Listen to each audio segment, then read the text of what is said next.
Bonjour à tous, aujourd'hui on va fabriquer ensemble un véritable soin d'exception pour le corps, un savon purifiant et nourrissant. On combine ici la force ancestrale de l'huile de nigel à l'action détox du charbon actif. Et j'ajouterai aussi de l'acide citrique pour booster les performances du savon. Le tout réalisé avec respect des ingrédients grâce à la saponification à froid. Moi c'est Cécile et bienvenue sur Beauty Lab DIY. Allez, c'est parti pour une nouvelle création maison. Mais pourquoi faire un savon à l'huile de nigel, l'ingrédient principal de notre savon? Ça fait un petit moment que j'avais envie de tester cette recette et voilà pourquoi. Ces bienfaits dans un savon saponifié à froid sont incroyables pour la peau. Elle hydrate en profondeur, purifie et aide à réguler l'excès de sébum tout en réduisant l'acné. Elle est aussi apaisante, idéale pour les peaux sensibles, sujette aux rougeurs, à l'eczéma ou au psoriasis. Grâce à sa richesse en thymoquinone, un actif puissant étudié dès les années 60, elle possède des propriétés antioxydantes, anti-inflammatoires, antibactériennes et cicatrisantes.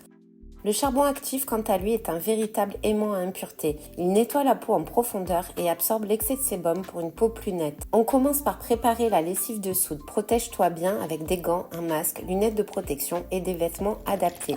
Pèse 249 g d'eau distillée ou déminéralisée dans un récipient résistant à la chaleur. Ajoute 18,86 g d'acide citrique directement dans l'eau et mélange bien jusqu'à dissolution complète. Si tu ne veux pas en mettre, regarde dans la description en bas de la vidéo pour la recette. Ensuite, verse petit à petit 137,76 g de soude lentement dans l'eau. Attention, un dégagement de chaleur va se produire. La température monte très vite à presque 100 degrés. Ne reste pas au-dessus de ton mélange. Éloigne-toi un peu et travaille dans un espace aéré. Mélange délicatement et laisse refroidir. L'acide citrique va adoucir le savon, améliorer la mousse et éviter les traces de savon dans la douche ou la baignoire. Prochaine étape, la préparation de nos beurres et huiles qui ont besoin d'être chauffés au bain-marie.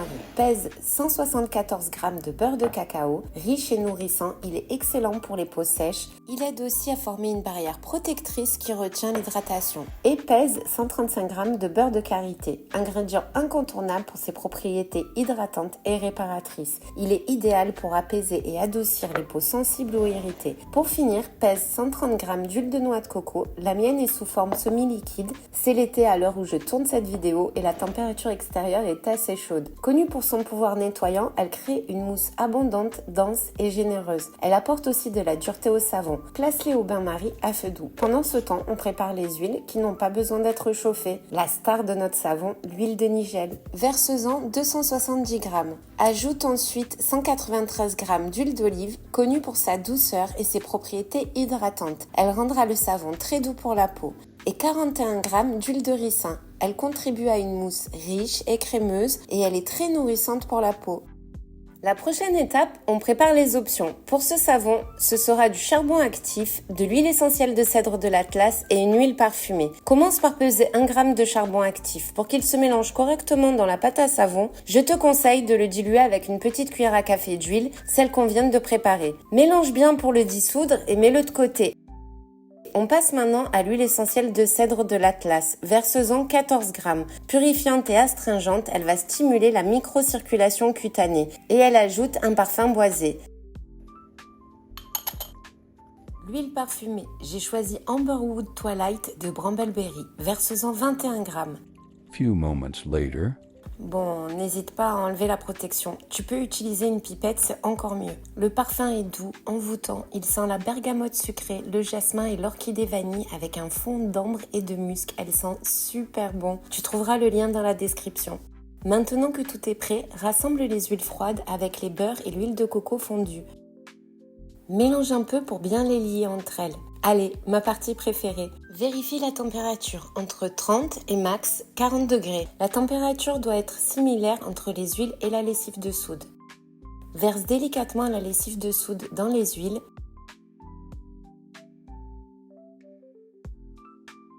Mélange d'abord doucement à la spatule, puis utilise le mixeur en faisant des pauses pour vérifier l'épaississement de la pâte.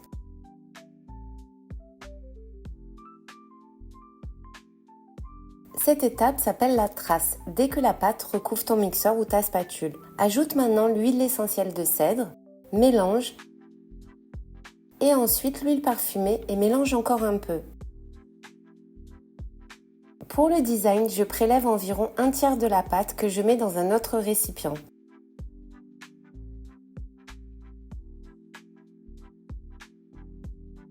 J'y ajoute ensuite du charbon actif dilué dans un peu d'huile végétale. Puis je mélange bien pour répartir la couleur uniformément. Tout est prêt, on peut passer au moulage.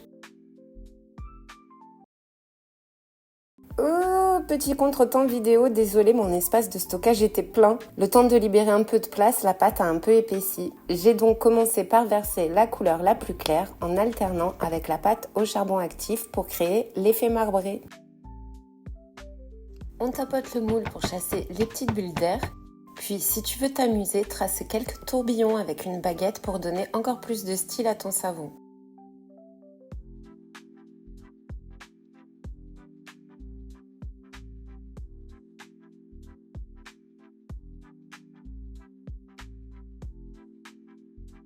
Je parsème un peu de graines de nigel pour la déco.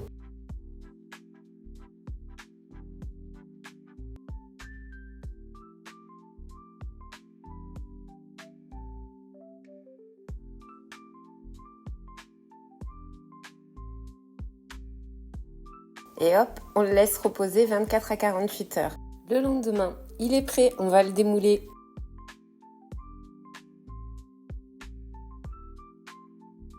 On passe à la découpe.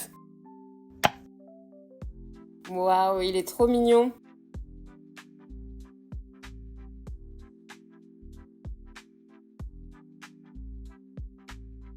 Mais avant de l'utiliser, il faudra attendre 4 à 6 semaines.